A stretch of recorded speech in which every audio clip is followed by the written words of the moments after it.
Obrigado.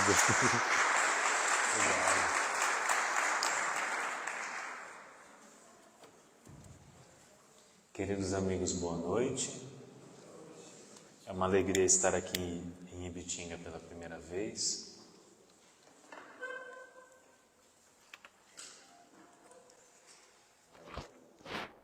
Eu desejo que nessa noite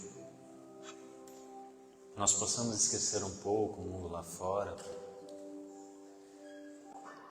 as atribulações, os problemas, e possamos abrir as portas do nosso coração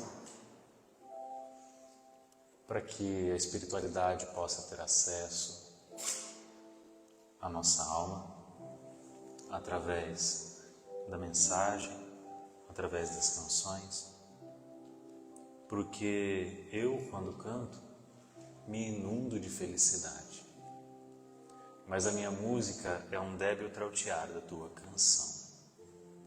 Sempre que vejo as paisagens coloridas, me inebrio de beleza e os meus olhos não alcançam a variação infinita dos tons da natureza. Sempre que falo, me regozijo interiormente, mas os sons das minhas palavras não conseguem vestir com uma roupagem digna todas as minhas ideias. Sucede, eu compreendo que a tua melodia, meu poeta cantor, que a tua criação, meu Deus, e o teu pensamento, autor de todas as coisas que és. Embora me habitem nessa vida, essa minha taça de amor jamais poderá comportar todos os divinos dons que são teus, mas que me concedes para repartir com todos aqueles que ainda não te conseguiram encontrar.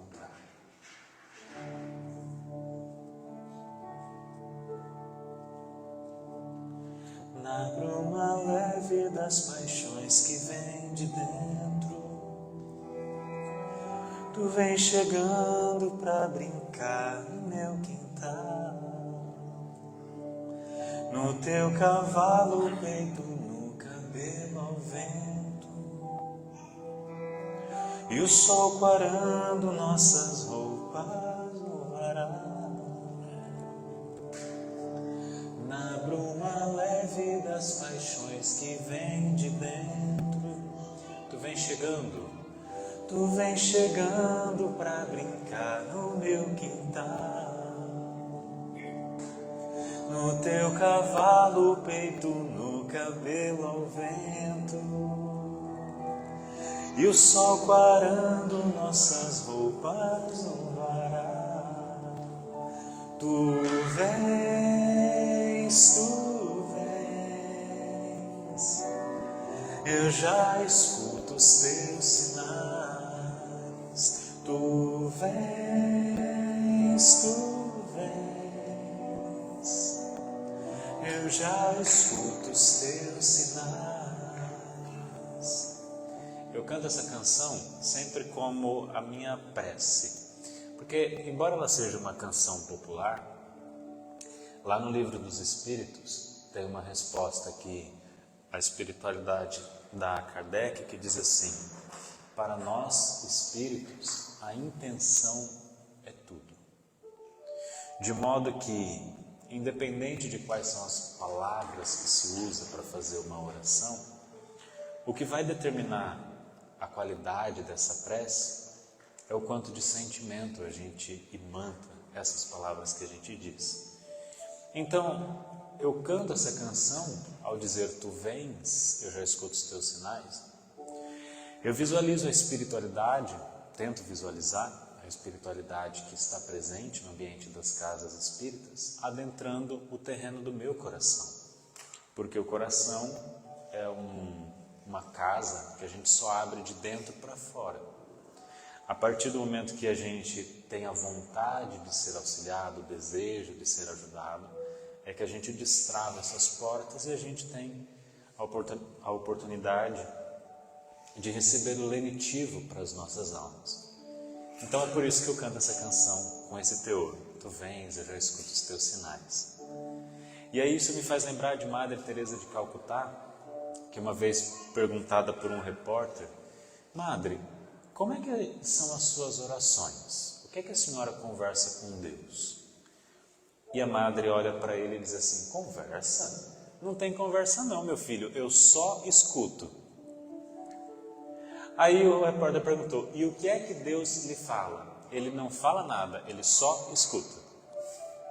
E aí parecia que ela estava brincando com ele, mas na verdade ela estava dando uma lição sobre o amor fraterno muito mais transcendente e cristalino do que a gente possa perceber. Pensa em alguém que você conhece muito bem, que você ame, um filho, um irmão, uma mãe, um pai. Pensa em alguém que você conhece há muito tempo e conhece muito bem. Quando essa pessoa, por exemplo, está triste, está chateada, ela precisa verbalizar que está triste para você perceber a tristeza nela? Não, porque essas almas, você e essa pessoa, se conhecem. São almas que já se conhecem. À medida em que a nossa existência transcende a materialidade do mundo e a gente se espiritualiza, o nosso contato com o divino vai ficando cada vez mais refinado. E aí é desse modo que a gente consegue estabelecer uma conexão profunda com o alto. Aí olha só como a resposta da madre faz todo sentido. O que é que a senhora conversa com Deus? Eu não converso nada, eu só escuto. E o que é que Deus te fala? Ele não fala nada, ele só escuta. Porque há uma conexão profunda entre essa alma que se entrega na caridade e a conexão com o divino, que é a razão pela qual a gente existe uns pelos outros. A voz de um anjo sussurrou no meu ouvido: eu não duvido, já escuto os teus sinais, que tu virias numa manhã de domingo. Eu te anuncio nos sinos das catedrais. Tu vens, eu já escuto os teus sinais. Tu vens, eu já escuto os teus sinais. Tu vens,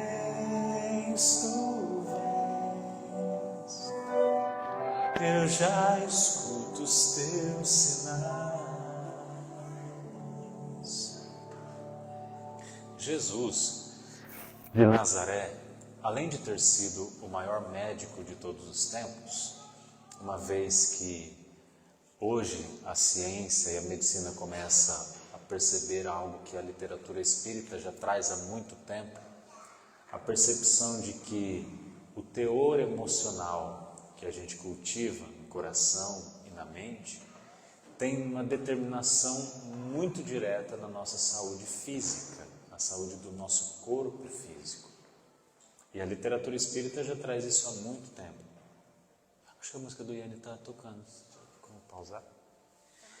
E a saúde espiritual é determinada pela nossa saúde física. Se a gente pudesse resumir isso numa frase dita pelo próprio Jesus: se teus olhos forem bons, todo o teu corpo terá luz. Além de ter sido o maior médico de todos os tempos, Jesus também foi o maior terapeuta de todos os tempos.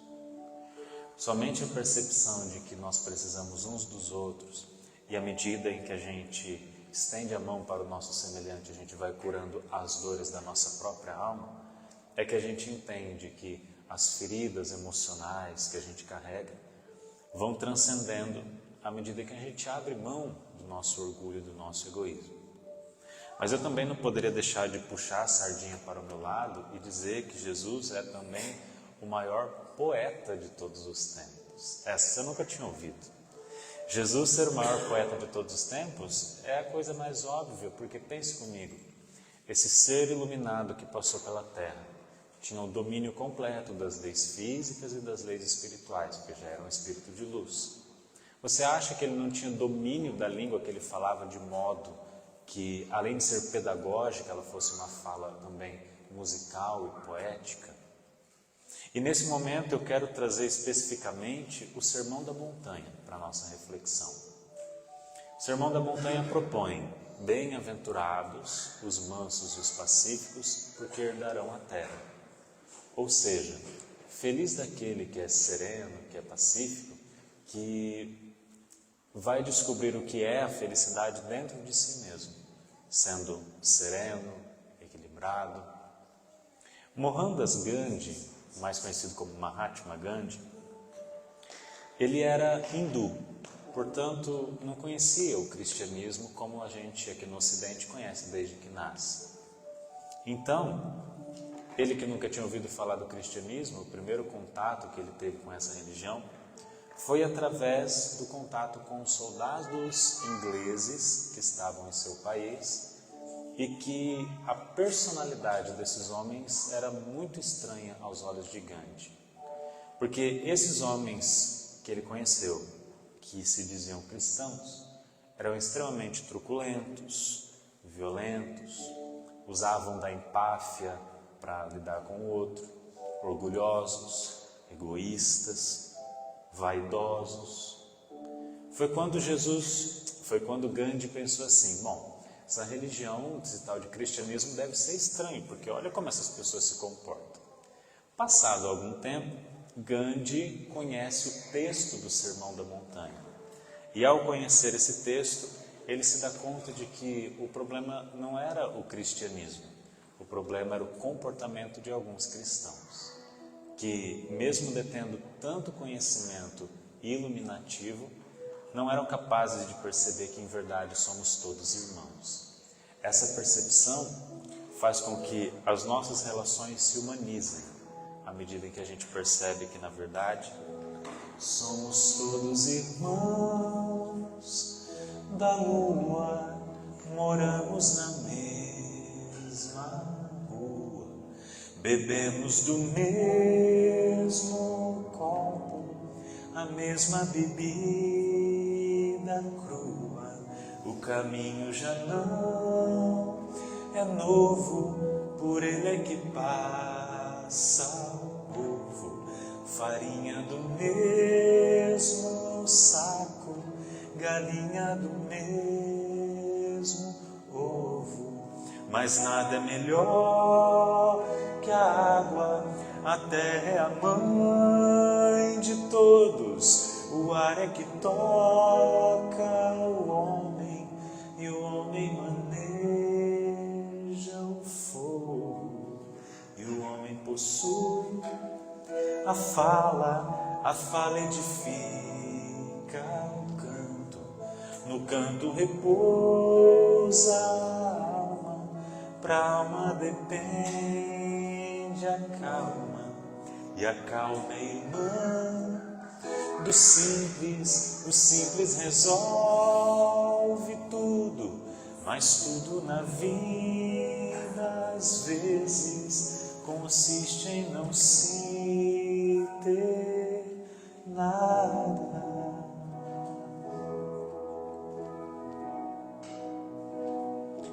A calma é irmã do simples, e o simples resolve tudo. Quantas vezes na nossa vida prática, lá fora, no dia a dia, a gente complica situações que são tão fáceis de se resolver. A gente muitas vezes cede aos impulsos de nervosismo, e foi refletindo sobre isso que nesse livro novo de reflexões que eu estou lançando hoje, eu resolvi escrever uma mensagem que diz assim: atente-se aos impulsos de nervosismo que porventura sinta. Atente-se para que esses pequenos gestos agressivos no dia a dia não vão ganhando espaço mais e mais e fazendo com que, quando a gente se dê conta, já nos tornamos pessoas violentas. Aí eu posso recorrer ao próprio Mahatma Gandhi, que numa ocasião, um de seus discípulos chega até ele e diz assim: mestre, nós encontramos os acampamentos de alguns dos soldados ingleses e eles não estão lá. Então nós tivemos a ideia de ir lá queimar as coisas deles para que eles possam ir embora e nos deixar em paz. Gandhi, ouvindo aquela colocação, responde: meus irmãos, nós não vamos fazer isso, nós não vamos queimar as coisas deles. Não, mas a gente não vai fazer nada com eles diretamente, é só para a gente se defender. A gente queima as coisas, eles vão embora e nos deixam em paz. E o Gandhi reafirma, não, nós não vamos fazer isso. Mas por que nós não vamos fazer isso? Porque nós começamos queimando roupas e terminamos queimando homens.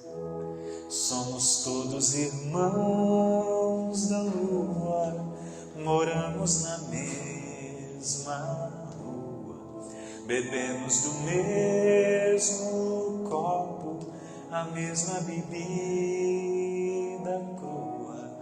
O caminho já não é novo, por ele é que passa o povo. Farinha do mesmo saco, galinha do mesmo ovo. Mas nada é melhor que a água, a terra é a mãe de todos. O ar é que toca o homem e o homem maneja o fogo.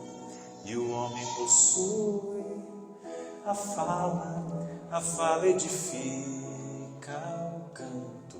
No canto repousa a alma, pra alma depende a calma.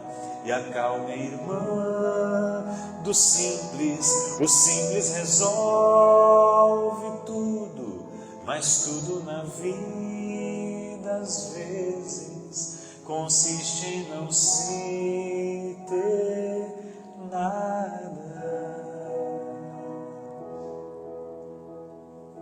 Eu escrevi uma história infantil, mas que serve para aquela criança que a gente ainda guarda dentro do nosso coração. A história é de um menino que se dá conta que na sua casa havia livros, muitos livros, e cada um era de um jeito específico.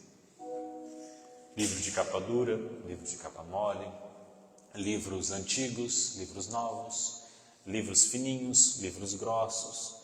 Cada livro era de um jeito, alguns tinham anotações, outros tinham algumas rasuras, alguns tinham um amassadinho, mas cada livro tinha uma identidade única. Aí o personagem da história diz assim, é mais ou menos como as pessoas. Cada ser humano, cada espírito a caminho e evolução, tem um jeito muito particular de ser de acordo com as vivências espirituais que constituiu ao longo das eras.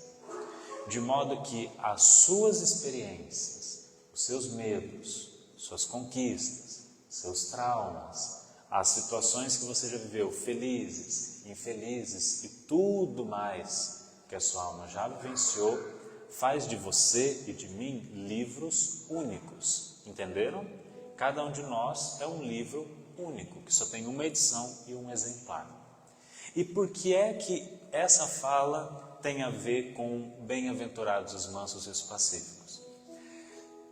Se a gente passa a olhar cada pessoa que convive conosco com um olhar mais refinado para respeitar a trajetória que aquela alma carrega, não tem por que a gente brigar ou julgar o comportamento do outro, porque as pessoas são o que elas conseguem ser. Eu sou aquilo que eu consigo ser, você é aquilo que você consegue ser. Os nossos irmãos lá fora são aquilo que eles conseguem ser. O que vai determinar que as nossas relações sejam fraternais é a capacidade de amar as pessoas como elas são. Porque elas só se transformam quando elas despertam para a necessidade da transformação. E nós, por sua vez, temos a oportunidade, com o conhecimento que a gente adquire aqui, de fazer com que lá fora, na nossa vida prática, a gente tenha a chance de exercitar tudo isso. Colocar em prática a percepção da paz, da bondade, da benevolência. Não é sobre ter todas as pessoas do mundo para si. É sobre saber que em algum lugar alguém zela por ti. É sobre cantar e poder escutar mais do que a própria voz. É sobre dançar na chuva divina que cai sobre nós. É saber se sentir infinito no universo tão vasto e bonito. É saber sonhar e então fazer valer a pena cada verso daquele poema sobre acreditar. À medida em que a gente percebe que as coisas materiais não têm tanta importância quanto parece que elas têm, a gente volta os nossos olhares muito mais para as pessoas e para as nossas relações com elas, que é o que realmente importa. É claro que a gente precisa de roupa para vestir, a gente precisa de dinheiro para viver nesse mundo, mas a busca desenfreada pela materialidade do mundo pode ser que nos distancie daquilo que é o essencial para a nossa trajetória. E quando na verdade a gente perceber que não precisa de muito para ser feliz, deixa a nossa vida ser mais leve. Os hindus têm uma sabedoria que propõe que, à medida em que você entende que nada te pertence, quando você perde, você não sofre, porque você sabe que aquilo pode ir, pode voltar. A vida é dinâmica. Muito menos a gente achar que tem domínio sobre as pessoas. Se tem uma coisa que a gente não domina, são as pessoas. Elas são livres para ser como elas são. E acontece que, às vezes, a gente acha que o outro é a nossa posse. E além da gente drenar toda a nossa energia num movimento que é inútil, a gente faz com que o outro sinta mais vontade de se distanciar da gente. Começando, por exemplo, pelos filhos. Às vezes, a gente acha que o filho nos pertence. Alguém assistiu aquele filme da Disney chamado Procurando Nemo? Alguém assistiu? Levanta a mão só para saber. Vocês lembram que o pai do Nemo, ele era extremamente protetor? Ele não queria que o Nemo vivenciasse nada. Aí isso me faz lembrar do Khalil Gibran, que foi um poeta indiano, que ele diz assim: vossos filhos não são vossos filhos. São os filhos e filhas da ânsia de vida por si mesmos. Vêm através de vós, mas não de vós. Embora viva convosco, não nos pertence. Entender que na vida nada nos pertence nos faz viver mais em paz. E a gente se torna pacífico porque entende que as pessoas são livres. Mas eu conheci uma vez uma senhora que era extremamente apegada ao filho. Muito apegada. E o rapaz cresceu, conheceu uma namorada, mas ele namorava escondido, porque sabia que a mãe não ia gostar. A mãe achava que o filho ia ficar com ela para o resto da vida cuidando dela. E um dia ele chega em casa e diz assim: mãe, eu estou namorando. Ela quase teve um piripaque assim. Não, como assim você está namorando? Ele disse: pois é, eu conheci uma moça, a gente está namorando há algum tempo, e eu vim te apresentá-la. Mas eu vim te apresentá-la de um jeito diferente. Ela já fechou a cara na hora, né? Já ficou totalmente, parecia que tinha chupado um limão. Mas a senhora vai conhecê-la, a senhora vai gostar dela. Aí lá na sala tem ela, mais duas moças. Então eu quero que a senhora converse com as três, para ver se a senhora me conhece o suficiente para saber qual é a minha namorada. E ela foi emburrada, assim, reclamando, falando assim: eu perdi meu filho, como assim? Como a vida fez isso comigo? E foi conversar com as moças. Passada uma hora ela volta e o filho pergunta: e aí, descobriu? Descobri. Qual das três é minha namorada? A do meio. Ah, viu como a senhora me conhece? Ela falou: nada disso. É porque a do meio eu detestei. Então deve ser a sua namorada. O que muitas vezes nos impede de sermos felizes é a gente não compreender que a gente trata as pessoas como potenciais inimigos quando eles podem ser potenciais amigos. Aconteceu comigo uma experiência parecida com essa. A experiência de ter escrito um poema no aniversário da minha cidade, que até num dos meus livros tem esse poema, inclusive. A minha cidade fez 80 anos, e aí eu fiz uma pesquisa de vários logradouros, ruas, praças da cidade, para construir um poema mesclando essas palavras. E aí, uma determinada praça da cidade, no texto que eu escrevi, eu coloquei o nome antigo que aquela praça tinha. Hoje, ela tem o nome de um dos fundadores. A prefeitura publicou o vídeo, ele viralizou, e aí a neta do homem que dava nome a essa praça, que eu usei o nome antigo, disse para minha professora de artes que queria meu telefone porque queria falar comigo. Aí minha professora de artes, que virou minha amiga muitos anos depois, ela me ligou e falou assim, ela quer conversar com você. Aí eu, na minha cabeça, já comecei a me armar, porque a gente adora agir instintivamente, né? Falou assim, não, se ela vier reclamar que eu usei o nome antigo ao invés de ter usado o nome do avô dela, eu vou me defender dizendo isso, que eu tenho liberdade poética para usar o nome que eu quiser. Aí já vem aquele ar de empáfia, né? Aí eu já fui me armando de todas as formas possíveis para quando ela ligasse. Estava totalmente armado para me defender. Totalmente diferente daquilo que eu aprendi. Mas naquele momento eu queria me defender. Aí antes dela me ligar, a minha noiva, falando comigo no telefone, eu contei para ela. Falei, aquela senhora que vai me ligar, tá, mas não é justo, não tem por que ela reclamar comigo. Eu tenho o direito de usar essa palavra, de usar esse nome. Ela vai reclamar comigo, mas eu vou responder para ela. Aí a Karen, que é uma pessoa extremamente sábia, me falou assim.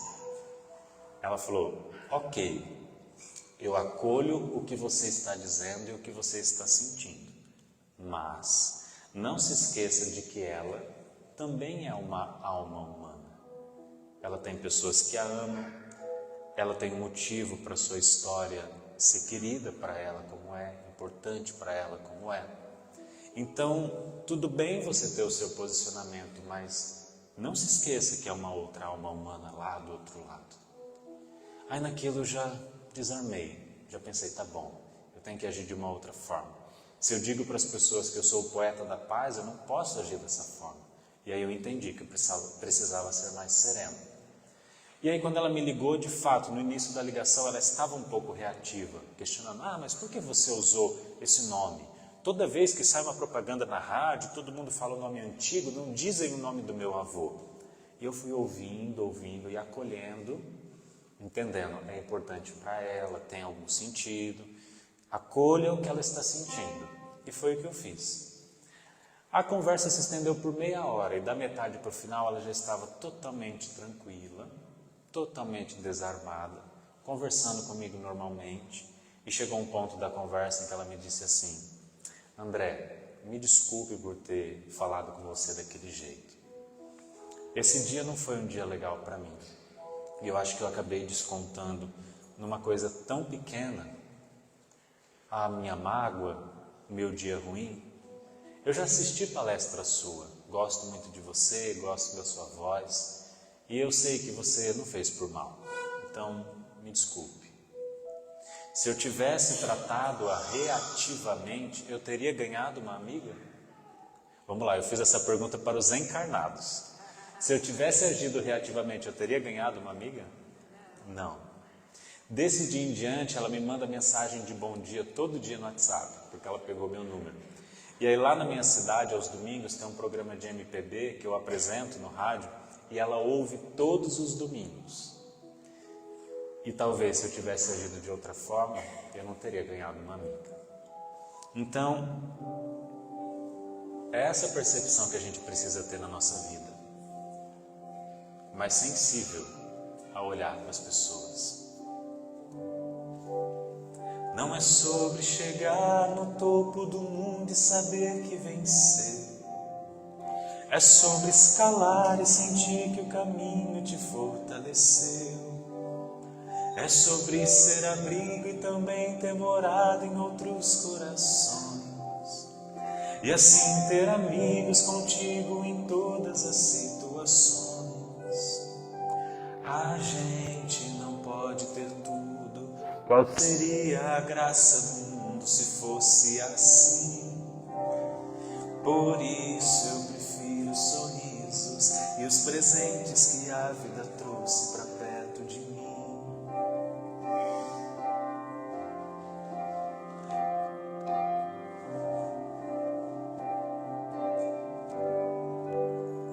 Não é sobre tudo que o seu dinheiro é capaz de comprar, e sim sobre cada momento e sorriso a se compartilhar.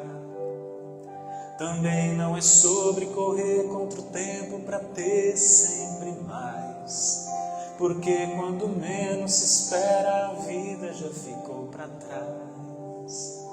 Segura teu filho no colo, Sorria e abrace seus pais enquanto estão aqui. Que a vida é trem-bala, parceiro, e a gente é só passageiro, prestes a partir.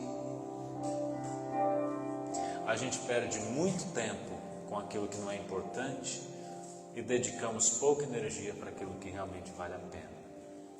Se a gente conseguisse apreciar mais os nossos momentos em família, com as pessoas que a gente ama, tomando um café da tarde, conversando prazerosamente, estendendo laços de carinho com aqueles que estão caminhando conosco, a nossa vida certamente ficaria mais leve.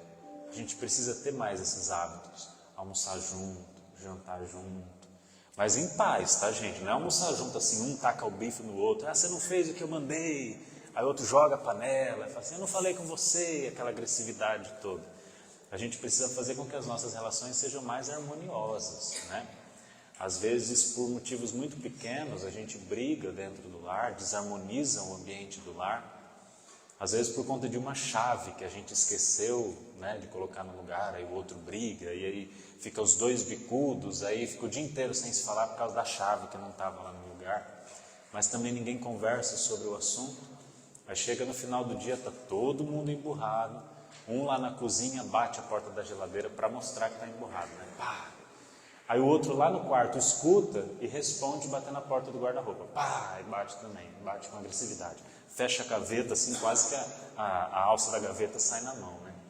Sendo que o que suaviza as nossas relações é a capacidade de dialogar e de acolher aquilo que o outro sente. Não significa que a gente tem que abrir mão da nossa perspectiva. Mas se a gente for capaz de olhar para o outro como um livro que traz uma bagagem e que justifica sê-lo como é, as nossas relações não precisa ter alguém que ganhe uma discussão. Ao contrário, precisa apenas ter almas que conseguem se entender. Tem gente que adora ter razão no discurso, mas não consegue ser feliz, porque não dá para ter as duas coisas. Não dá para ser feliz e ter razão. A gente precisa encontrar um meio termo para se comunicar. Um monge zen budista estava no seu templo fazendo uma meditação junto de seu discípulo. Aí sobe um morador do vilarejo lá no alto do templo e fala, monge, com licença, eu gostaria de fazer uma reclamação.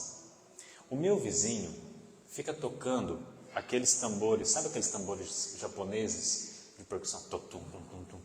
Ele fica tocando ao lado da minha casa e eu preciso dormir cedo. Todos os dias, eu acordo às 5 da manhã para trabalhar na lavoura de arroz.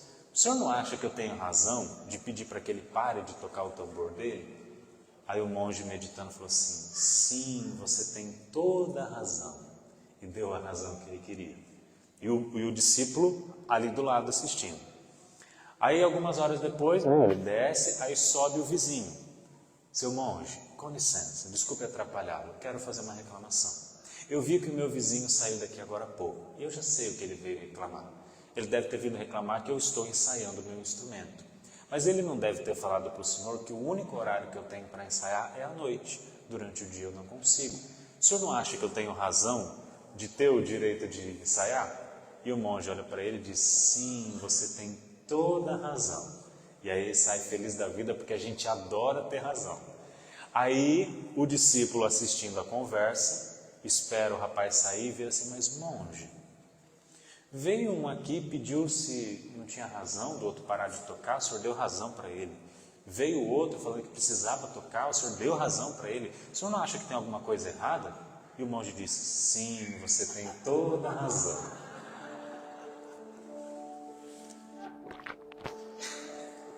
Que a gente consiga humanizar um pouco mais as nossas relações. Fazer com que o conhecimento que a gente aprende na doutrina sirva na nossa vida prática. Porque de nada adianta a gente entrar num templo, numa casa espírita, com a mesma mentalidade que o cristão da Idade Média entrava num templo, achando que bastava que ele fizesse uma oferta e todos os seus males e pecados estavam curados. Pecados, né, na perspectiva do homem da Idade Média. Nós aqui na Casa Espírita, no século XXI, entendemos que não basta a gente saber a necessidade da reforma íntima, a necessidade de sermos melhores. Essa compreensão precisa ser aplicada na nossa vida prática, porque a gente não pode continuar sendo os mesmos. Mas somente quando a gente tiver um upgrade consciencial é que isso vai acontecer. Olha que palavra bonita, hein? Um upgrade consciencial. Entender que a vida é muito mais do que aquilo que os olhos podem ver. E eu já passei por algumas experiências que me colocaram à prova essa percepção de ser alguém mais pacífico. Eu estava indo para uma cidade fazer palestra e, como eu comentei, né, o slogan do meu trabalho é o poeta da paz. E aí eu tinha ido para uma cidade vizinha, parei na estrada para abastecer no posto. Aí eu fiquei ali uns 5, 7, 10 minutos esperando e ninguém apareceu para abastecer o carro. E aí eu comecei a ficar incomodado, né? Porque como assim ninguém veio me atender? E fui ficando muito incomodado. Cada minuto que passava eu fui ficando mais. Sabe quando vai subir naquele calor cristão assim? Você fica, né, cego de raiva. Aí eu saí do carro, né, com uma cara pouco aprazível, incomodado porque ninguém tinha vindo me atender. Escorei no step do carro, batendo o pezinho assim no chão, igual pica-pau no desenho animado, nervoso, porque ninguém tinha vindo me atender. Aí chega uma moça, toda esbaforida, e fala assim: ai moço, desculpa, eu estou aqui sozinha para atender a todas as bombas, porque os rapazes estavam aqui comigo, ajudando o meu patrão a consertar um negócio que quebrou lá atrás da conveniência. Só dela ter falado isso, eu já me senti assim, porque o grande problema da gente no nosso egoísmo é não conseguir entender o porquê o outro age como age. Ela não estava agindo com descaso, mas na minha compreensão egoísta, eu precisava ser servido no meu tempo. Então só dela ter dito aquilo já me fez recuar. Mas quando a vida quer dar uma lição para a gente, ela esfrega na nossa cara, então não terminou aí. Aí a moça vira para mim e diz assim: mas como você é o poeta da paz, eu sei que você não vai ficar bravo comigo. Naquela hora eu falei, acho que eu vou mudar de profissão, acho que eu vou virar um contador que não precisa, né, falar que é o poeta da paz, falar quietinho no escritório. Mas não, eu prefiro olhar para essa atitude, aprender com ela e fazer diferente no dia seguinte. A primeira mensagem que está nesse livro novo meu de reflexões diz assim: cada dia que começa é sempre uma nova chance. Viva com sabedoria nos gestos, nas escolhas e nas ações. Os erros que cometemos, as frustrações que carregamos, fazem parte do viver e não há como fugir disso. De sorrisos a prantos, da gargalhada ao choro, somos humanos. Como escreveu Guimarães Rosa, viver é um eterno rasgar-se e remendar-se. Ando devagar porque já tive pressa e leve esse sorriso porque já chorei demais. Hoje me sinto mais forte, mais feliz, quem sabe só levo a certeza de que muito pouco eu sei. Eu nada sei. Conhecer as manhas e as manhãs, o sabor das massas e das... Isso. É preciso amor para poder pulsar, é preciso paz para poder sorrir, é preciso a chuva para florir. Penso que cumprir a vida seja simplesmente compreender a marcha, ir tocando em frente. Como um velho boiadeiro levando a boiada, eu vou tocando os dias, pela longa estrada eu vou. De estrada eu sou. Se você ainda não cantou, canta sem medo de ser feliz, tá bom? Não é você que desafina, é quem está sentado do seu lado que não sabe apreciar a sua voz maravilhosa. Conhecer as manhas e as manhãs, o sabor das massas e das maçãs. É preciso amor para poder pulsar, é preciso paz para poder sorrir, é preciso a chuva para florir. Todo mundo ama um dia, todo mundo chora, num dia a gente chega, no outro vai embora. Cada um de nós compõe a sua história e cada ser em si carrega o dom de ser capaz de ser feliz, conhecer as manhas e as manhãs, o sabor das massas e das maçãs. É preciso amor. É preciso amor para poder pulsar, é preciso paz para poder sorrir, é preciso a chuva para florir. Ando devagar porque já tive pressa e levo esse sorriso, porque já chorei demais. Cada um de nós compõe a sua história e cada ser em si carrega o dom de ser capaz de ser feliz. O carteiro real conduzia a mensagem com elegância e diligência.